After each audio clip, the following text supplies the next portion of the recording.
Olá galera, beleza?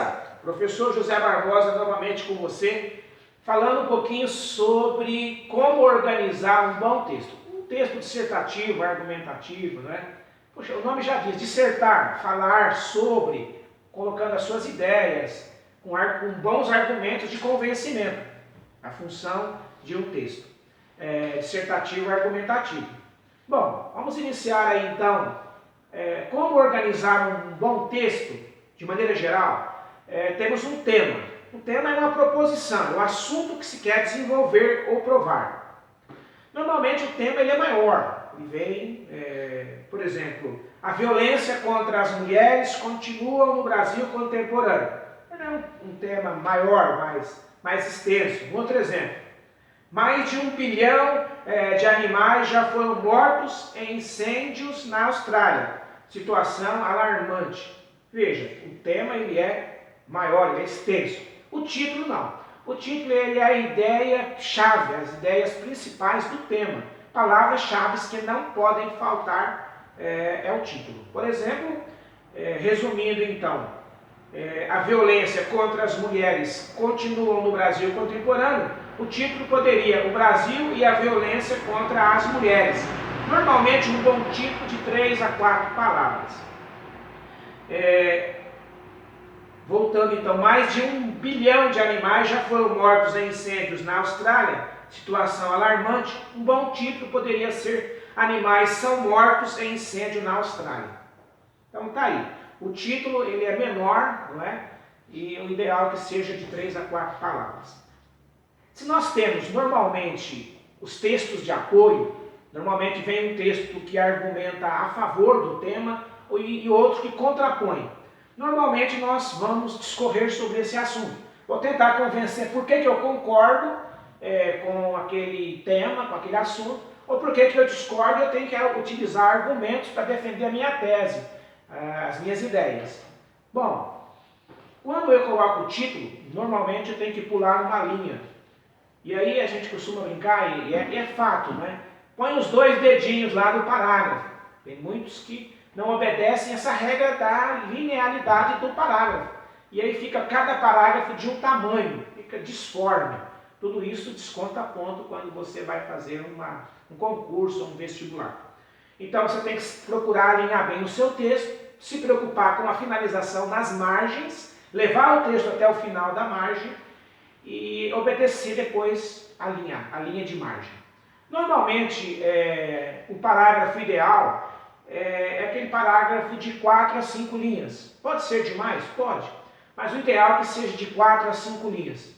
Então, trabalhar dentro desse parâmetro aí, vai sair com certeza um bom texto. Quando você for encerrar o último parágrafo, tenha o cuidado de terminar sempre do meio da última linha para frente, para que fique melhor disposto o seu parágrafo e a sua ideia, suas conclusões nas suas ideias.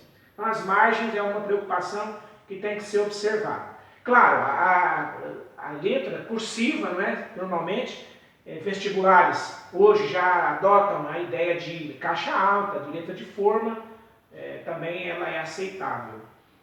Quando ocorre um erro, como que eu corrijo? Não pode usar corretivo, não pode usar canetas de diversas cores, caneta preta ou azul. Se você errou, passa um traço leve sobre a palavra que você errou, põe vírgula, digo e coloca a palavra correta na frente. Quantas vezes eu posso fazer? Claro, todas as vezes que você faz essa correção, você está afirmando que houve um erro. Então, o mínimo possível, né? Num texto, por exemplo, de 20 linhas, um erro. De 30 linhas, 2. Então, ter esse cuidado aí para não avançar demais.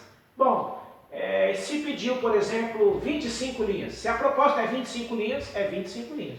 Se é até 25, você pode fazer 22, 19. Agora, se pediu 30 linhas, é 30 linhas corretamente. Tem que tomar esses cuidados, porque tudo isso conta ponto e é somado quando é feita a aferição desse texto. Um bom texto tem que ter uma boa introdução. A introdução não é o desenvolvimento. Você já não vai colocar suas ideias, não vai já discorrer sobre o que você pensa sobre o assunto. Você vai fazer como um lead de um jornal, de uma revista. Você não tem toda a história, você não tem a opinião, você tem apenas um chamariz, você tem apenas uma forma atrativa de você saber a notícia. Se você quiser saber mais sobre, você tem que comprar a revista e ir na página que está e ler sobre aquele assunto, ou no jornal também. Então a introdução é um desejo de chamar a atenção para que a pessoa queira saber o restante da história. Aí quando você chega no desenvolvimento, você vai colocar então as suas ideias sobre aquele assunto dentro dos textos de apoio, sem ficar copiando coisas do texto de apoio. Você pode fazer uma citação direta quando você pega do início de uma frase do texto de apoio. Você pode fazer uma citação indireta, aí tem que colocar entre aspas 3 pontos para você tirar do meio de uma frase essa citação. Claro, você vai ter que colocar a fonte, você vai ter que colocar o nome da pessoa que escreveu sobre isso. Normalmente, o primeiro parágrafo ele é a introdução e é um parágrafo só. Por exemplo, se for de parágrafos que você optou por 5 linhas, é um parágrafo só de introdução e um de conclusão, ok? E os restantes são desenvolvidos com as ideias durante os argumentos no desenvolvimento. Veja bem, a conclusão ela precisa terminar sempre com uma mensagem positiva. Uma frase de efeito, por exemplo, se o assunto é a maioridade penal, por exemplo, você pode terminar assim: vamos educar as crianças para não precisar punir os adultos. Uma frase de efeito, algo que seja motivador. E é necessário que tenha pelo menos 3 propostas de intervenções, de possíveis soluções. Acredito que os meios de comunicação precisam divulgar mais, a família tem que se envolver mais para que as crianças não entrem na criminalidade, se o caso é a maioridade penal, se é criminalidade o assunto. Então eu tenho que trazer no final estas 3 propostas, pelo menos, para solucionar e minimizar o problema, usando os meios de comunicação, o governo, enfim, a sociedade e do modo geral. Beleza? Então é importante isso daí. A tese é essa é a opinião, é esse assunto que nós vamos desenvolver, que é o argumento que eu vou tentar convencer o leitor por que eu penso daquela maneira. Então tem que ter argumentos com dados, tem que ser argumentos pautáveis, né? Argumentos corretos que possam levar a um bom entendimento. Tem que tomar cuidado também, presta bem atenção, tem que tomar cuidado para não fugir do tema. Se você foge do tema, seu texto já está perdido. Então, por exemplo, o assunto é gravidez precoce, e a pessoa começa a falar sobre esse assunto, e depois ele entra num outro assunto que não tem nada a ver com a gravidez precoce, fugiu do tema, perdeu o texto. Então, algo tem que tomar muito cuidado, porque a fuga do tema talvez seja a menor nota em uma dissertação, ou talvez até perdeu a sua dissertação. Cuidado também com os espaços entre as palavras, e a questão da coesão, que é o intercalamento. Estou falando de um assunto em um parágrafo, eu preciso intercalar. Por isso eu tenho que fazer uma conexão, tenho que usar os conectivos. Portanto, assim, entretanto, pois, mas. É isso que encanta um bom texto, uma boa dissertação, uma boa redação, narrativa, dissertativa, descritiva, enfim, qualquer texto fica muito bom quando ele tem as conexões, os conectivos que intercalam, trazendo uma coesão, trazendo um fechamento de ideia. Aí esse texto está bonito, esse texto está bom. E as coerências, não é? Por exemplo, acredito que a maioria dos criminosos precisariam morrer na cadeira elétrica. E também acredito que são muito bons e merecem viver. Poxa, eu estou falando que tem que morrer, agora eu estou falando que tem que viver. Não tem coerência quando eu falo algo que eu concordo e depois, ao mesmo tempo, eu contraponho aquilo que eu concordo.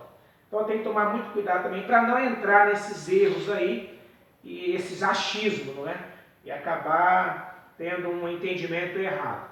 Bom, vou passar umas dicas para vocês em relação a palavras que você não pode, que você tem que tomar cuidado na hora de escrever, não é? Palavras que não podem ser colocadas. Por exemplo, abreviações.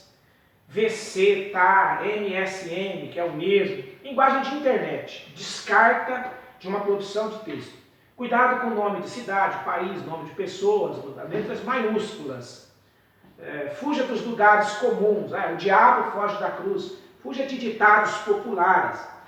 Parênteses, colocar palavras em parênteses é desnecessário. Também não use estrangeirismo, hot dog, shopping center. Cuidado com estrangeirismo numa leitura que não cabe, né? Se o assunto não é sobre isso, não use. Se não é sobre gíria, não use gíria. Se não fala sobre o estrangeirismo, essas palavras, não cite-as. Não coloque. As gírias, bicho, mano, velho, cara, sacou, tem que se ferrar, tem que morrer. Essas gírias não são linguagens cultas, não são formais, são de grupos sociais, de forma geral não pode ser, não participa da norma culta, e muito menos palavra de baixo calão, tomara que morra, que se ferre, e tantas outras que pode ser citada que não cabe para um texto na norma culta. Nunca generalize, generalizar sempre vai ser um erro. Todo mundo pensa assim, não, mas nem todo mundo pensa assim, então temos que tomar cuidado para não generalizar.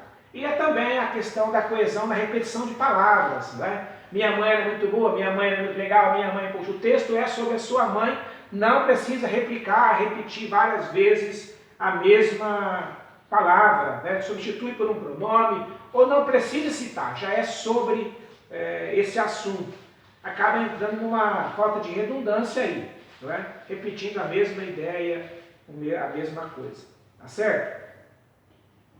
Observar bem a pontuação, a acentuação, a ortografia, os parágrafos, e evitar também as mesóclises. Por exemplo, evitar as ei,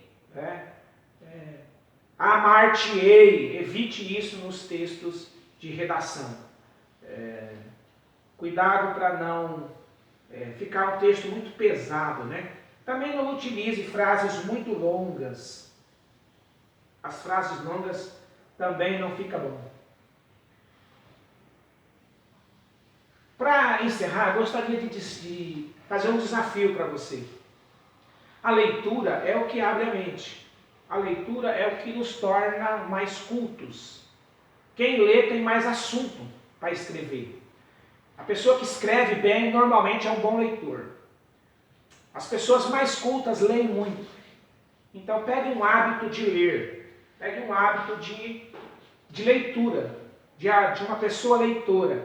Você vai ter muito argumento para escrever. Pessoas que têm dificuldade de escrever, pessoas que têm também uma leitura fraca, leem muito pouco.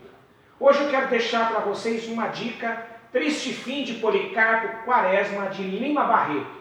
História dos azares de um nacionalista, sincero, ingênuo e idealista. Este romance apresenta um ácido quadro crítico da sociedade brasileira.